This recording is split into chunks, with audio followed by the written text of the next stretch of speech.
Kumekuwa na maswali mengi kwa wateja wetu juu ya usomaji wa mita zetu na uandaji wa ankara.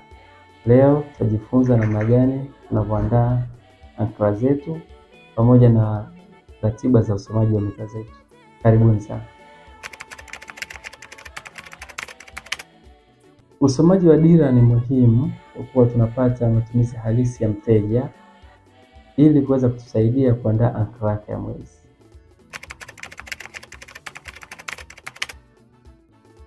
Dira za maji husomwa mara moja kwa mwezi kulingana na cycle ya mtaa husika.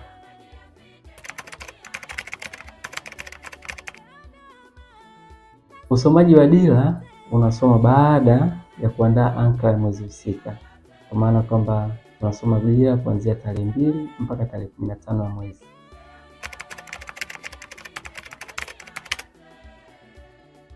Ushirikishwaji unafanyika katika usomaji wa dira, kwa maana ya kwamba kwa wale wateja ambao wanakuwepo nyumbani kushirikishwa katika usomaji wa dira, ama kwa wateja ambao hawapo nyumbani huwa tunatuma message, kwa maana ya kwamba kumtaarifu mteja kwamba dira yake imesomwa na anaweza kuhakiki usomaji kabla ya kuandaa ankara yake ya mwezi.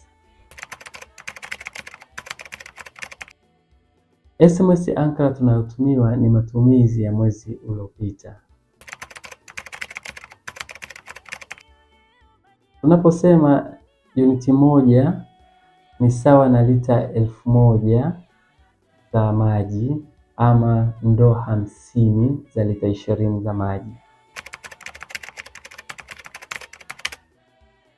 Gharama ya uniti moja katika mamlaka yetu ya maji zimetofautiana, kwanza kulingana na kundi, pia kulingana na sehemu.